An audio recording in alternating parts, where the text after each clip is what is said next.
8:41 minūte. Mūsu šī rīta ciemiņš, mūsu vakarēta ir kolēģis Mārtiņš Kīts. Labrīt, Mārtiņ. Labrīt. Tā pagaidi. Tagad, jā. Labrīt. Tagad ir, tu parasti saki labvakar, jā? Klausītājiem. Jā, es starp citu pamanīju, ka Valdis vienreiz bija ne savā vietā.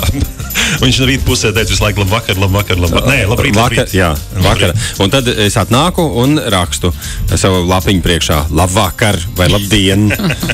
Vienalga tāpat laika pa laikam. Ieradumam liels spēks. Jā. Mārtiņš ir ne tikai radios konto ēter DJs, bet arī mūziķis. Mārtiņam jauna dziesma, un tā ir par godu arī mūsu šī rīta apmeklējums. Man jums jautājums, puiši, cik daudz dziesmas par lieldienām jūs zināt? Jo, piemēram, par Ziemassvētkiem un ziemu ir daudz. Kā ar lieldienām? Nu, iedomājies, mums ir vesela grupa par lieldienām. Kāda? Olas. Tādā ziņā. Nu labi, bet dziesmas par lieldienām. Valdzi, nebūs, Mārtiņ? Viena nāk prātā. Zvaigžņu koris dziedāja tur par Dieva galds būs katram klāts lieldienās, kā lieldienās. Aha, tā. Nu, labi. Kā tas nākās, Mārtiņ, kad tu ņēmi un sacerēji dziesmu par lieldienām, jo dziesmas nosaukums ir PS būšu lieldienās. Tas ir kāds vēstules noslēgums? Tieši tā. Bet patiesībā tas ir tīrais aprēķins.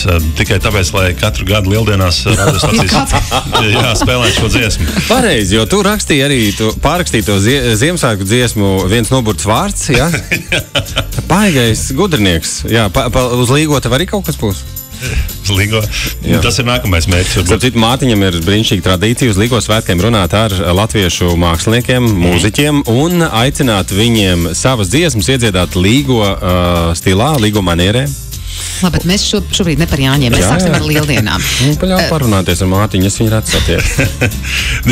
Kas mums būtu jāzina par dziesmu, kur mēs tūlīt nodosim novērtēšanai mūsu klausītājiem? Nu, tur tā doma ir tāda dziļāka, kā saka, no vēstules beigām, postskriptuma. Bet faktiski es no savas pieredzes, man ir tādi draugi, kas satiekās viena pusīte strādā Norvēģijā, otra gaida Latvijā, un tad viņi satiekās, viņi ir tik priecīgi, viņiem acis staro, un es domāju, ka diezgan daudz ir tādi, kas svārstās. Palikt vai tomēr atgriezties Latvijā. Šī dziesma būtu tāds tā kā veltījums tieši tiem, kuri svārstās, un es mēģinātu viņus aicināt atpakaļ. Un dziesma ir diezgan enerģiska, varbūt netipiski lieldienām, bet tas tā, lai saņemtos. Lai tā sapurinātos un saprastu, kas tad tev dzīvē ir svarīgs, vai tie pārsimts eiro, vai tomēr vistuvākie cilvēki. Pirmais skaņojums radios konto ēterā, mūzika, Mārtiņš Kits, vārdi Mārtiņš Kits, dziesma PS būšu lieldienās.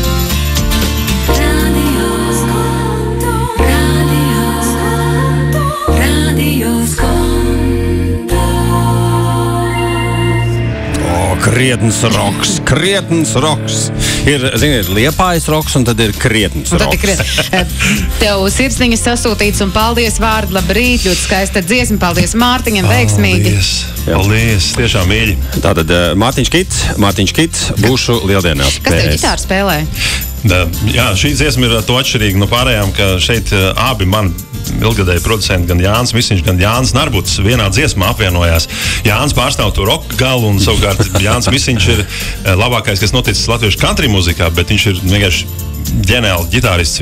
Viņš pat māk noaranžēt orķestri tagad.